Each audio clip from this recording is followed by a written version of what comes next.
Okay, so I'm just going to do a few close-up shots of the Defender today, just to show you what's in some of these cupboards. Now, I know I've already covered some of these, but we're going to go back over it anyway. Whoa.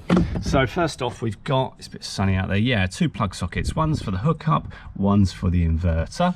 We've got all of these bits and pieces here, a couple of racks up here. There's an LED light up inside here, and we've got quite a long area down here. So we've got, this is all air compressor stuff, lots of tools in there, and we've got a punch repair kit, gloves, various bits and pieces all down through there. Okay, right here we have, yes, 2 bags. Well, one's currently empty, but I'm going to put another gas bottle in there. We have 2 gas bottles, one there and the other one will be next to it, and we also have just a mat to protect the floor, as you can see. Okay, around the back here, this is for your external hookup when you're in a campsite, mostly in England and the UK. Around the back here, got a big trasharoo bag on the back. This has currently got all the awning sides in it as well. That's a slightly older one. I've also got a new one of those. Coming around to here, another locker. In here we have, this is an extended gas pipe for the hooker, for the cooker. This extended gas pipe here for the cooker inside, so you can have it further outside. We have an hookup cable as well, another mat as well, as you can see there. Walking down to this one, this is a bag here full of spares, bits and pieces in there. Water goes in there. Water tank is under there. Coming forward to the front on the dash here, on the one on the right here, this is for your exhaust temperature. That's quite important, all the regular bits here. We do have down here, this is the point here for the immobilizer. We also have 2 radios, a VHF and a CB. We have dials here for water, and we have dial here for the fuel, and lots of switches in between for your spots and your searchlight. Another switch here for your fan light in the back as well. There is no reversing light, but the wiring is in place, and this is for the map light, which you can't see it, but it's a, oh, let me come in and show you. Up here, you see, we have a map light here. So that just hooks up there, like so. We also have this here for, well, you know, obviously sat-nav stuff. Coming down here, this piece here is for your National Lunar split charger. On the left is for the main battery, the right is the auxiliary battery, and you can just press this and hold this for 3 seconds and all the lights should go out. There they go, that saves a bit of power. Oh, over here we have, that's the air compressor switch. This is the fuel pump switch for the auxiliary fuel pump, and it just literally puts it over into the main tank. In the center here we have a lockable cubby box. Oh, in here, I'll just get that out. So here it's not charged at the minute, but this generally sits here. This is the controller for your Wi-Fi winch.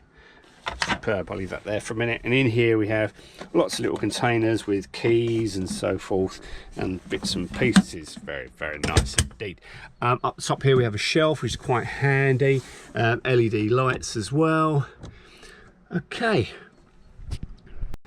so moving behind the seat, we have all kinds of bits down here. So first off, we have this here. This is the external hookup. So got a little flap here you have to lift up, a bit tight with the dog net there, and underneath you'll see there are some switches. One is for the fridge, the other one is for the 3-pin sockets. So that's there. This box here is for the fridge, so that when you go into external hookup, it automatically kicks over into 240 volts. Up here we have a master cutoff, and that master cutoff is purely for all the bits that I've added in from the auxiliary battery. It has nothing to do with the main engine wiring loom. Here's all your fuses. These are simple pull-out jobs. All the fuses are behind here, and they're all written what they are. This little box here controls the fans that sit behind the fridge. So if you go to a very hot country, anywhere sort of 30 and above, it's quite nice to have that on, manual or automatic, just to shift some of that air. Very handy. Up here, of course, we have the solar charger for the 2 panels on the roof, and there's a bit more ventilation there, and there is, you can't see it, but there's ventilation at the top as well. Also down here we have the inlet for the heater to bring in all the cool air. Looking under the seat here on the driver's side, we have the air compressor. We have a big tank for it as well, and we have this is basically all that comes with it. And yeah, I've got all the connectors that will just go into the end of there, and away you go. Basically, pretty straightforward. So here we have on the passenger side, we have this here is a connector for the winch. Turn that on, winch works. We also have another key here which we can switch off as immobilize as well. Disconnects the main battery. Under here there is a floor safe. See, a fire extinguisher, bigger speakers as well. So under the seat here we have the battery compartment. So the one on the left is the main battery, the one on the right is one of the auxiliaries. At the back here, this is the National Lunar controller. Over on the right there, that's the GKN controller. And just down behind here, there are a couple of inline fuses. There's an additional auxiliary battery in the back as well, which I'll show you in just a sec. Behind the driver's seat here, we have a Durite 1500 watt inverter as well. So we'll have a quick look in the back first without the pillows. I can climb in, there we go. So in this back compartment here, this here is the Ashbaka D2 heater. There are additionally 2 fuses just there, one's for the controller, one's for the actual heater. Good extra storage in the summer if you're not using that. And on this one in the front here, we have another battery as well, slightly larger auxiliary battery, more storage down there. We have all storage in various different areas here. Nice little end one here, it's a good little pocket. This area is really good as well for storing bits and pieces.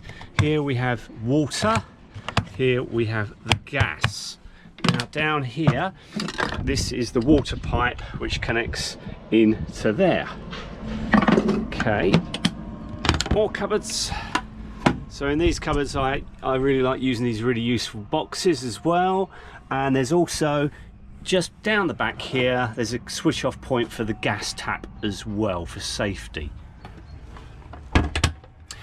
This lid on the stove does come off and can go onto the back door like so as well. An extra little worktop space. Coming through here, let's try this bottom cupboard first. So storage down here, and on the top I'll take some of these out. And we've got this metal cage. This can just simply lift up so you can get to the bits all underneath. What we have here is 2 spare pillows that make up the bed, which I'll show you in a minute. Coming up here, again, more storage, all kinds of bits and pieces going on there. We have another storage one on top here, which I'll show you in a minute. We have the fridge as well, as you can see, with a freezer compartment which can be removed if desired. And of course, more storage underneath there. I do have for the windows some blinds as well. We have winter ones and summer ones. The winter ones look like this. They're quite thick and nice. The summer ones are a bit thinner. We have 2 fans. We have one there. We have one up here. We have a mesh net curtain for midges at the back. Coming down to all these here, we have the heater control there for the heater. We have various twin USB, a single USB, which is a more powerful one. To the right of that is a 12-volt socket, and we have various light switches which control outside lights and, of course, inside lights. For the heater control, it's just a case of switching it on here. You'll see the lights come on, and then you hit it again, and it says on. And that will take about 3 minutes to get up to heat for the air to start blowing out and so forth. And you've got temperature up and down, and pretty straightforward. And then to turn it off, it's the same process as well. So I'm going to leave that on for a minute, and I'll turn it off in 5 minutes. Forgot to mention, or did I mention, this single one here, USB, is much more powerful than these double ones down here. So if you've got something you want to charge up much faster, go for this one. And over here, this is just a simple 12-volt DIN style socket there. And we have over this side, obviously we've got the cooker, Down here we have two plug sockets. One's for the 12-volt system on the inverter and the other is for external hookup. We have two, one is here for the pump and the other one is for the external side awning there. More USBs, speakers, lights as well there. We have cover plates here, one on the other side, and behind those you can access the earth points for all the cables as well. There is a third earth point behind the the fuse board around there, which I showed you a minute ago. Oh blimey, just so much to remember. So now what I'm going to do is I'm going to set it up with the table and then show you with the mattresses and with the bed, and then we'll pop the roof. So with the pillows in place, we also have this table. This table does also drop down onto these lips here to form a lower bed for when you don't want to sleep up top or whether there's two of you traveling. So I'll just show you that. So I've just lowered the table section, which is that piece there. This piece sits on top. We have these two spare ones here, as you can see. One there, one there. And they simply drop in like so. And then these bits go on top, and there you have it. There's your bed. And what you can do is take this end two out, like take those out, and in the morning you can at least still have the door shut and stand up in this section here. But it does give you the option for a much bigger bed. Just to let you know, also this has the same covers on there as well. So these are really heavy duty waterproof. These are more of a lighter duty one. So I have this also in all of that as well. So it's two sets technically.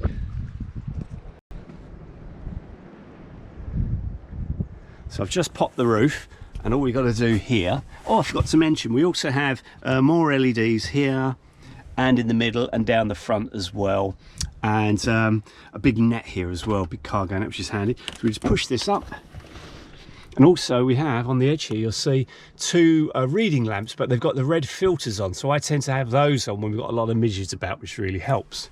We have a little mattress on here as well. One thing I want to point out, oh it's a bit dusty up there.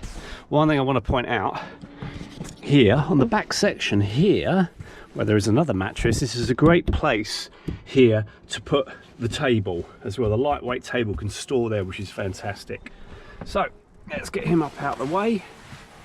There we have it. So this is the top locker, as mentioned earlier, and around the back here, this here, you can just see that that's the vent to allow all the hot air to come out from behind the fridge. And there we have it really, and if I just take that off of there, this can sit up there if you like, and there's your hob. There you have it. So just thought I'd show you the water working. So the water, you basically put that in there, give it a good push, turn it to the middle. I don't think you need to go all the way to the hot, because I'm pretty sure it doesn't work when it's all hot, so it has to sit in the middle like so. And we just switch the pump on, that one, and here's the hose, and there you go, like so. And the only thing I would say is when you switch it off, there we go, all off, is to take the pressure out first. Get rid of the pressure, because otherwise you get a bit of spray back, a bit of spray off on this. So, and then just take it out. You will get a bit of water running off like that, which is a bit of a pain, but hey ho, and that's that. Another thing it actually does have is this cute little table, and there are two little openings, like a little coffee table if you like, and it sits right on the back there. So I'll show you. So basically it has little legs that just fold up underneath, and it just literally slides in there like so. I made it for the previous owner because he wanted something just to put bits and pieces in, and it's like a little coffee table. There you go.